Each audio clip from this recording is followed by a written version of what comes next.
खीरा गर्मियों के लिए रामबाण है, क्योंकि जहाँ पर पानी भी ना मिले और अगर हम खीरा खा लें तो पानी की प्यास भी बुझ जाती है।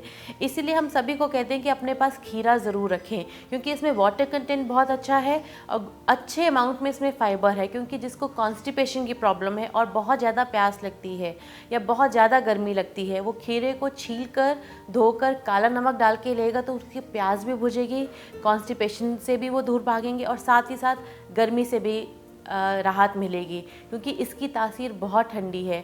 अपनी डाइट में, अपने खाने में रोज़ खीरे को इस्तेमाल कीजिए, दोपहर के खाने में, रात के खाने में और नाश्ते में भी। इससे आपको बहुत फ़ायदा होगा।